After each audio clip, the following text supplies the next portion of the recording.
Today I want to talk to you about imposter syndrome. I know a lot of people have been talking about imposter syndrome. I'm not sure that all of you understand what it really entails and how much it can derail your progress. If you're an entrepreneur and you're trying to grow a business, it could really prevent you from growing or slow you down completely. So we'll also talk about what sets you apart from others if you feel like there are a million people doing the exact same thing you're doing and you don't understand why people would pay you. So we'll talk about a few things that will set you apart and also a little bit about the mindset of how you can work past those blocks, this imposter syndrome, to grow your business and reach your goals. If you like this video, please give it a like and subscribe if you want more videos about business development, about setting up your business the right way if you're working on your own, and much more. Hey, I'm Chris of KVM Design, an online firm that supports interior designers worldwide with their workload. By outsourcing to us, these designers can free up some of their time to work on the key parts of their projects, nail their deadlines, and as a result, scale their business. And the reason why is because they can take on more projects, make more money, but they don't have to work more. So they feel more relaxed, they feel less overwhelmed, and they can regain that work-life balance. So first off, what is imposter syndrome? Imposter syndrome is simply when you're doubting yourself and your capacities and you feel like a fraud. So you feel that maybe you don't deserve what you're asking for, you don't deserve what your goals are. If your goal is to make 10K a month, maybe it's your goal, but maybe your brain is telling you that you don't deserve it, that you're not good enough, that there are a million people just like you.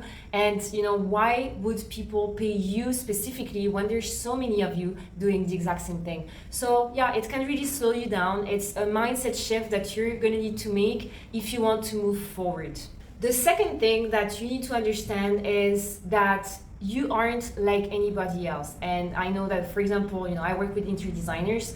There are millions of interior designers with the same style. How many interior designers are doing boho interiors, for example? So there are a lot of people, yes, lots of competition technically, but also you don't necessarily need to call it competition because there's only one of you. So you could have the same design style as a lot of other interior designers, but the way that you approach a project, the way that you nurture your clients, your personality, the way that you are is going to set you apart.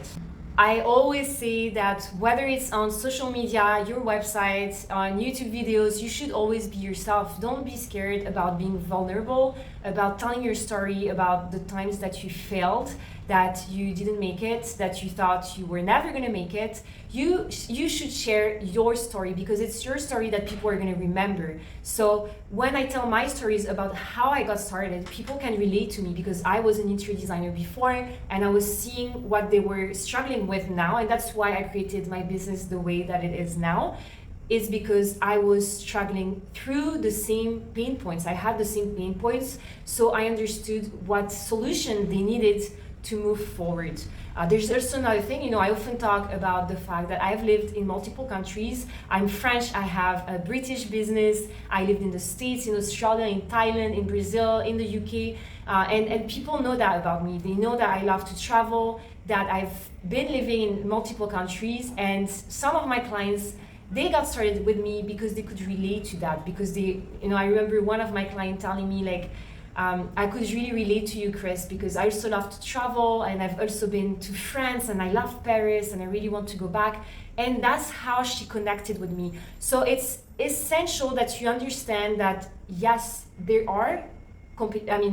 is competition. There are a lot of other interior designers that prospects could pay instead of you. But what is going to set you apart is who you are.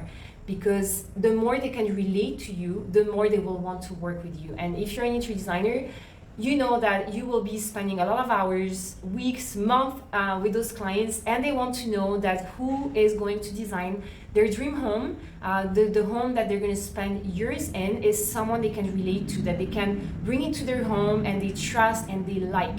So be personable, show your personality on social media, your personality on your website, on your blog, on your videos, because so often on Instagram, I see that designer posts a lot of beautiful pictures, but they forget to show photos of them. They don't tell anything to anyone about who they are, and it's really difficult to want to work with these people because you don't know who's behind the work. So I hope that makes sense. If it doesn't, please send me a comment and I'm happy to help you understand what I mean.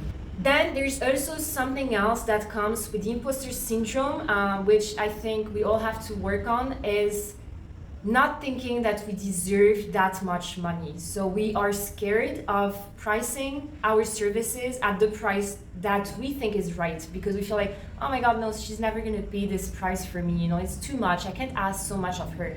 But you have to know your worth. You have to know how much time you're gonna be spending doing whatever task you're doing for this client.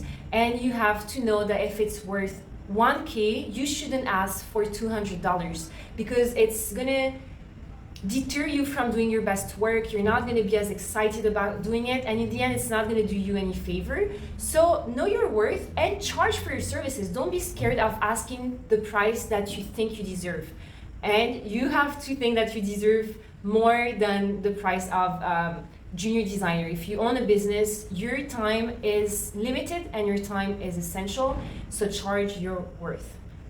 Another thing is visibility. Are you marketing yourself on the right platforms? You might be showing your work on Instagram, but maybe it's not the best place for you, and maybe you're not getting the response that you're hoping for because it's not where your ideal client, your niche, is going to look for your work. So you have to make sure that you're visible, that you speak enough about what you do on the right platform, but don't be afraid of repeating yourself over and over again. I was working with a marketing consultant and she told me, Chris, you have to repeat yourself all the time because you're gonna have new people coming onto your Instagram page all the time, and they need to know what you do.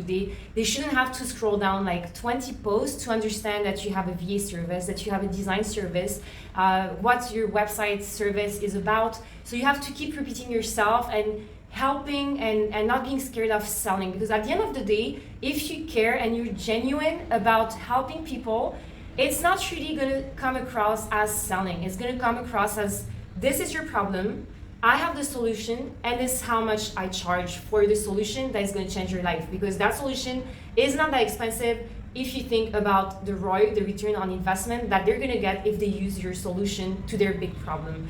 So always making sure that you repeat what your work is about, what you do, making sure that people know what you do and how they can work with you is really important.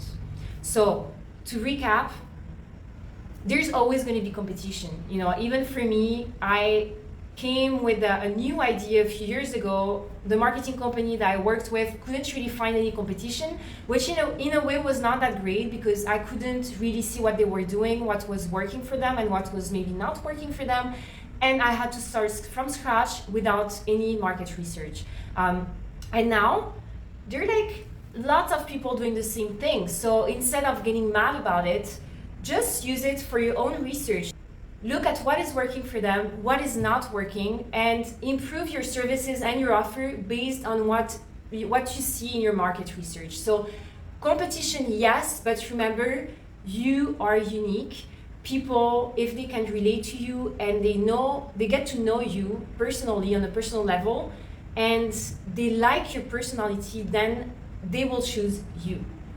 So I hope this was helpful. If you think you have imposter syndrome, don't worry. It hits a lot of entrepreneurs. It's just about working through those mindset blocks, reminding yourself that you are worth it, that what you want, you can get, pushing through, being consistent, and you will get the results that you want. I'll see you in the next video. And if you please subscribe if you like this video, if you want to see more video to help you build your business, whether it's an interior design business or not, those principles apply to any type of business.